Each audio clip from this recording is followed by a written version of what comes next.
সম্মানিত দেশ এবং প্রবাসের ভাই ও বোনেরা, আপনারা কি এখনও চুপ থাকবেন? আপনারা কি এখনও ঐক্যবদ্ধ হবেন না, প্রতিবাদ করবেন না? আমরা এই দেশকে কি না দিচ্ছি, সর্বোচ্চ চেষ্টা করতেছি রেমিটেন্স পাঠানোর জন্য। প্রবাসীরা দিনরাত অক্লান্ত পরিশ্রম করে দেশকে বাঁচাচ্ছে, আর সেই প্রবাসীদেরকে একের পর এক বাস দিচ্ছে অন্তর্বর্তীকালীন সরকার। বিশেষ করে দুইটি মানুষ প্রবাসীদের বিপক্ষে এত পরিমাণ কাজ করলো তা বলার মতো না। একটা হলো আসিফ নজরুল, দুই নম্বর হচ্ছে এই যে এই বাটপাট্টা। আপনারা একটা বিষয় চিন্তা করুন, অন্তর্বর্তীকালীন সরকার গঠন করার পরে ডাক ও টেলিযোগাযোগ মন্ত্রণালয়ের দায়িত্ব দেওয়া হয় আসিফকে। উনি এসেই যে অপরাধে আমরা পলকের বিরুদ্ধে রেমিটেন্স শাটডাউন দিয়েছিলাম, আওয়ামী লীগের বিরুদ্ধে রেমিটেন্স শাটডাউন দিয়েছিলাম, তার থেকে দ্বিগুণ অপরাধ তিনি প্রথমেই করে ফেলেছেন। প্রথমে আমরা প্রতিবাদ করিনি, প্রথমে কেউ কিছু বলেনি, কারণ নতুন অন্তর্বর্তীকালীন সরকার গঠন হয়েছে। তিনি কি করেছেন? তিনি করেছেন হচ্ছে এসেই এমবির দাম বৃদ্ধি করছে, মিনিটের দাম বৃদ্ধি করছে। এক কথায় ফোনে রিচার্জ করলে ভ্যাট যে সরকার নির্ধারণ করেছে সেটা প্রায় দ্বিগুণ করে দিয়েছে তিনি। আজকে যারা ইন্টারনেট ব্যবহার করেন বাংলাদেশে, শুধু প্রবাসী ভাইদের জন্য ভিডিও না, বাংলাদেশি ভাইদের জন্য ভিডিও, সবার জন্য ভিডিও, কারণ আজকের ভিডিওটা আসলেই সবার জন্য।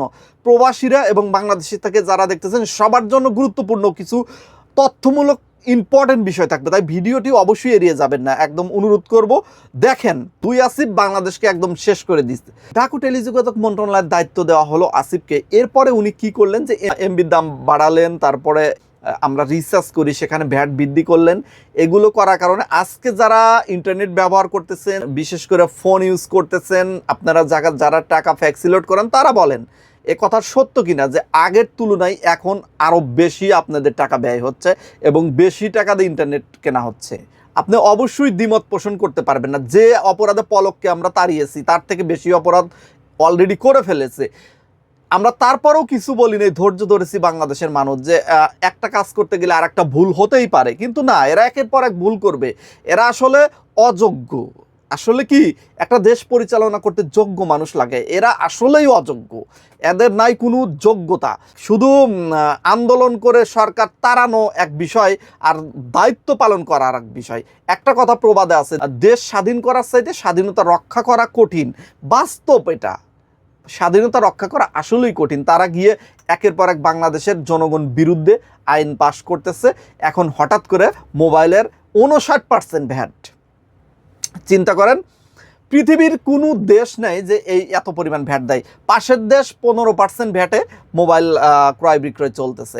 আমার কথা হচ্ছে, বাংলাদেশে আনঅফিসিয়াল ফোন আসে, এগুলোর বিরুদ্ধে আমরাও আছি, এগুলোর পক্ষে আমরা নয়, তবে অবশ্যই যৌক্তিক একটা ভ্যাট দিতে হবে। 10 থেকে 15% ভ্যাট দিলেই কিন্তু এনাফ হয়ে যায়। সর্বোচ্চ 20% দিতে পারে, সেখানে 59% কেমনে ভ্যাট দেয়? একটা মোবাইল যদি ধরেন 20,000 টাকা দিয়ে আপনি যদি কেনেন, সেটা এখন কিনতে হবে 42-43 হাজার টাকা দেয়। কেমনে? এটা কি সম্ভব? এটা কি কোনো মানুষের কাজ? তো এটাই করতেছে এবং জিদ ধরে করেই যাচ্ছে। বারবার ব্যবসায়ীরা থেকে শুরু করে প্রবাসীরা সবাই আন্দোলন করতেছে, জিদ ধরে তারা করতেছে।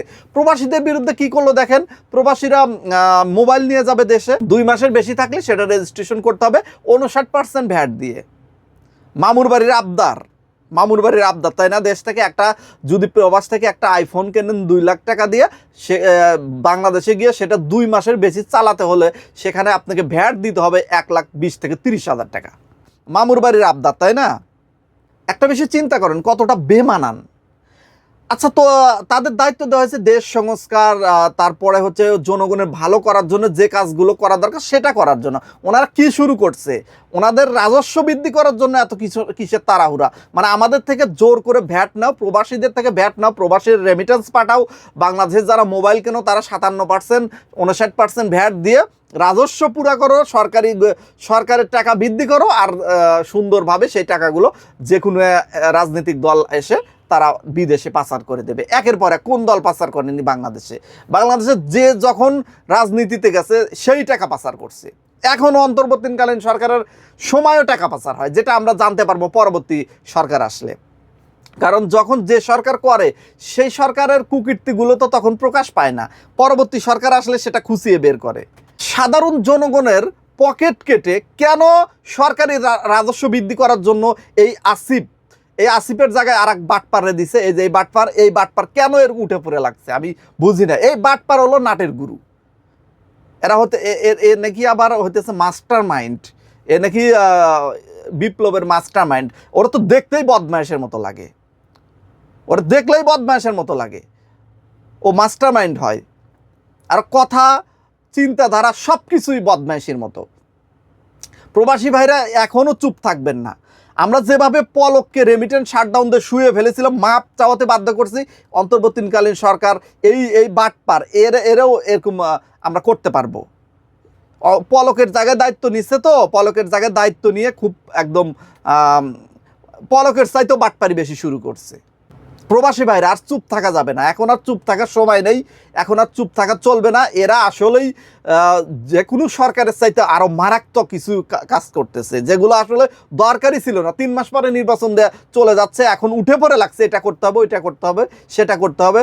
মানে এদের কি চিন্তাধারা, এদের চিন্তাধারা কি? জনগণ চাচ্ছে না একটা জিনিস, সেটা কেন এদের করতে হবে? জনগণ আন্দোলন করতেছে, আর করলেও একটা মানানসই আছে। 57% কেন ভ্যাট? এই আমি কুয়েতে অবস্থান করতেছি, কুয়েতে এখানে মোবাইলে 0% ভ্যাট। আচ্ছা, আমাদের দেশ গরিবদের 0% ভ্যাট দেয় মোবাইল চালানো সম্ভব না, ঠিক আছে, মোবাইল এটা একটা নির্দিষ্ট পরিমাণ ভ্যাট দিয়ে দিক। বাংলাদেশ এমন একটা নিয়ম করতেছে যে বাইরের দেশ থেকে মোবাইল কিনে সেই দেশে নিলে সেটা আবার নতুন করে রেজিস্ট্রেশন করতে হবে, নতুন করে ভ্যাট দিতে হবে। আমি যখন বাংলাদেশ থেকে এই কুয়েতে আছি, আমি বাংলাদেশ থেকে যে ফোন কিনে এনেছি সেটা তো এখনও ব্যবহার করতেছি। কই, কুয়েত সরকারকে তো ভ্যাট দিতে হলো না। কুয়েত সরকার তো চাইলে আমাদের থেকে ভ্যাট নিতে পারতো, যে এটা বাংলাদেশ থেকে কিনেছে, আমার দেশ থেকে কিনে নেয়, ভ্যাট নেব। এটা কুয়েত, সৌদি আরব, দুবাই, এমনকি পৃথিবীর কোনো দেশেই নাই। নতুন ফাইজলামি শুরু করছে বাংলাদেশ, মানে অতিরিক্ত পরহেজগারিতে শুরু করে দিছে। আসলে কি বলবো ভাই, এটা আসলে বাটপারি, এটা বাটপারি ছাড়া কিছু না। এখানে উদ্দেশ্য আছে, দেখবেন যে পরবর্তী সরকার আসলে এগুলো বের হয়ে যাবে কি উদ্দেশ্যে এগুলো করতেছে। আর এই বাটপারকে চিনে রাখুন, এই বাটপারকে সাইজ করতে হবে। এক কথায় বাটপারকে সাইজ করতে হবে। জুলাই অভ্যুত্থানের উসিলা দেয় এরা যা ইচ্ছা তাই করবে, এটা করতে দেওয়া যাবে না। এই দেশের মানুষ এটা কখনোই করতে দেবে না। তো আমরা সবাই আসুন ঐক্যবদ্ধ হই, বিশেষ করে প্রবাসী ভাই বোনেরা আপনারা ঐক্যবদ্ধ হন। রেমিটেন্স শাটডাউন দিয়ে এদের সাহায্য করতে হবে। ডক্টর ইউনূস বারবার বলে যে আমরা রেমিটেন্সের জন্য টিকে আছি, আর আমরা কি চাই, আমাদের সুযোগ সুবিধা কি, এটার কোনো খোঁজ খবর নেই। আসিফ নজরুল একটা বাটপার, প্রবাসী কল্যাণ মন্ত্রণালয়ের দায়িত্ব নিয়ে ফাইজলামি শুরু করছে। এই দুই বাটপারকে মানে যেখানে দেখবেন প্রবাসীরা সেখানেই গণদোলাই দিতে হবে, যে দেশে যাবে। এই বাটপারদের সাইজ না করা পর্যন্ত মানে ঠিক হবে না।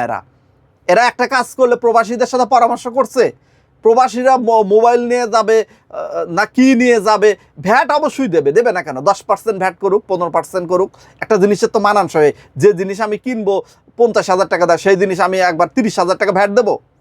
ফাইজলামের একটা সীমা আছে। আসলে কি জানেন, যদি এটা সৎ উদ্দেশ্য থাকতো যে এই 57%, 59% টাকা দেয় বাংলাদেশের কাজ হয়, আমরা দিলাম কষ্ট করে, কিন্তু এখানে তো কাজ হবে না রে ভাই। আমরা কষ্ট করে দেব ঠিক আছে, আমাদের তার রক্ত চুষে নেবে, আমাদের পকেট খালি করে টাকা নেবে, কিন্তু সেই টাকা ঠিকই যে কোনো একটা রাজনৈতিক দল এসে বিদেশে পাচার করবে, অথবা তারা মানে আকাম কুকামের ভিতর জড়িয়ে পড়বে। এটা যে কোনো দল, যে দল ক্ষমতায় আছে বিগত সনে ছিল তারাও করবে, এবং যে দল কখনো ক্ষমতায় আসে না নতুন করে বসাবেন সেও করবে। এই অন্তর্বর্তীকালীন সরকারকে দেখেই তো অনেক কিছু বোঝা যাচ্ছে যে চাইলেই সব কিছু করা সম্ভব হয় না। একমাত্র সৎ ব্যক্তি ডক্টর ইউনূস আছে। ডক্টর ইউনূস বাদে যারা নিচের লেভেলে আছে তারা প্রত্যেকটাই দুর্নীতি করতেছে। শুধুমাত্র ডক্টর ইউনূস এবং ধর্ম মন্ত্রণালয়ে যে এই ব্যক্তিটি, এই দুজন বাদে বাংলাদেশের এখন সবাই দুর্নীতি করতেছে যারা উপদেষ্টা পদে আছে। সেটা হোক ছাত্ররা, হোক সেটা বুড়া বাটপারগুলো, প্রত্যেকটাই দুর্নীতিবাজ। তাদের কথাবার্তা শুনলেই মেজাজ খারাপ হবে আপনার। তাদের কথাবার্তা শুনলেই দেখবেন যে তারা উস্কানিমূলক কথা বলতেছে। তারা আপনার একটা কাজ করবে, সেটা জনগণ চাইতেছে কি না চাইতেছে সেটা তাদের দেখার বিষয় নেই। মানে তাদের একবারে পাওয়ার দেওয়া হয়েছে, যে জনগণ তাদেরকে পাওয়ার দিচ্ছে সেই জনগণের উপর দিয়ে তারা বাটপারি শুরু করছে। প্রবাসী ভাই বোনেরা অবশ্যই ঐক্যবদ্ধ হন। রেমিটেন্স শাটডাউন, এক কথা রেমিটেন্স শাটডাউন। এদেরকে আর নির্বাচনের আগে কোনো প্রকার এদেরকে রেমিটেন্স দেওয়া হবে না, এবং আমরা দিলে সেটা অবশ্যই অন্য পথে দেব, এই পথে রেমিটেন্স দেব না। ফাইজলামি শুরু করছে। আমরা আমরা আমরা আমাদের থেকে সর্বোচ্চ চেষ্টা করি রেমিটেন্স দিয়ে সহযোগিতা করার জন্য, দেশ গড়ার জন্য, আর আমাদের বিরুদ্ধে যত সব আইন না, ফাইজলামির একটা সীমা আছে। এবার ফাইজলামি শেষ করবো। প্রবাসী ভাই বোনেরা আপনারা একমত আছেন কিনা অবশ্যই ভিডিওটা সবার মাঝে শেয়ার করবেন। আজকের মতো বিদায়, সবাই ভালো থাকবেন।